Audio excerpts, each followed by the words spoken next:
കൂടുതൽ വാർത്താ അറിയിപ്പുകൾക്കായി കൊച്ചി വാർത്താ ചാനൽ സബ്സ്ക്രൈബ് ചെയ്യുക. ലോക്സഭാ തിരഞ്ഞെടുപ്പ് ആസന്നമായതോടെ സ്ഥാനാർത്ഥികളെ കണ്ടെത്താനുള്ള ശ്രമങ്ങളിലേക്ക് രാഷ്ട്രീയ പാർട്ടികൾ കടന്നു. കഴിയുന്നതത്ര സീറ്റുകളിൽ കരുത്തായ സ്ഥാനാർത്ഥികളെ നിർത്തി വിജയിപ്പിക്കണമെന്നാണ് തിരുവനന്തപുരത്ത് നടന്ന CPM കേന്ദ്ര കമ്മിറ്റി യോഗത്തിൽ ധാരണയായത്. ഇതുപ്രകാരം എറണാകുളം, തൃശൂർ ജില്ലകളിലായി വ്യാപിച്ചു കിടക്കുന്ന ചാലക്കുടി മണ്ഡലം തിരികെ പിടിക്കാൻ കരുത്തരെ തേടുകയാണ് പാർട്ടി.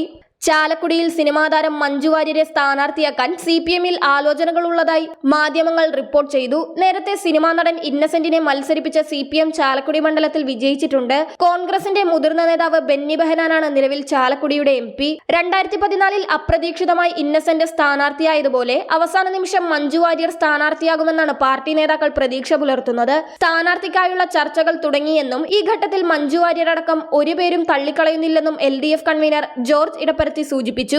CPM സംസ്ഥാന കമ്മിറ്റിയാകും അന്തിമ തീരുമാനമെടുക്കുന്നതെന്നും അദ്ദേഹം പറഞ്ഞു. മഞ്ജു വാര്യരെ കൂടാതെ മുൻ മന്ത്രി പ്രൊഫസർ C രവീന്ദ്രനാഥ്, DYFI നേതാവ് ജെയ്സി തോമസ്, CITU നേതാവ് UP ജോസഫ് എന്നിവരുടെ പേരുകളും ഉയർന്നു കേൾക്കുന്നുണ്ട്. മന്ത്രിയായിരുന്നപ്പോഴുള്ള പ്രവർത്തന മികവും തൃശൂർ സെന്റ് തോമസ് കോളേജിൽ അധ്യാപകനായിരുന്നു എന്നതും രവീന്ദ്രനാഥിന് കൂടുതൽ സ്വീകാര്യത നൽകുമെന്നാണ് വിലയിരുത്തൽ. മണ്ഡലത്തിനു പുറത്തുള്ള ആളാണെങ്കിലും യുവാക്കൾക്കിടയിൽ സ്വീകാര്യതയുണ്ടെന്നതാണ് ജെയ്സി തോമസിനെ പരിഗണിക്കുന്നതിന് കാരണമായി ചൂണ്ടിക്കാട്ടുന്നത്.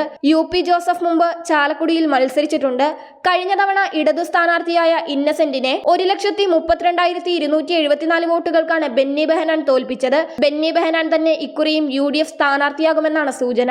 തൃശൂർ ജില്ലയിലെ കയ്പമംഗലം, ചാലക്കുടി, കൊടുങ്ങല്ലൂർ, എറണാകുളം ജില്ലയിലെ പെരുമ്പാവൂർ, അങ്കമാലി, ആലുവ, കുന്നത്തുനാട് അസംബ്ലി മണ്ഡലങ്ങളാണ് ചാലക്കുടി ലോക്സഭാ മണ്ഡലത്തിന് കീഴിൽ വരുന്നത്. മണ്ഡല പുനർനിർണയത്തെ തുടർന്ന് മുകുന്ദപുരം മണ്ഡലം ഇല്ലാതായതോടെ 2008ലാണ് ചാലക്കുടി മണ്ഡലം രൂപീകരിക്കപ്പെടുന്നത്.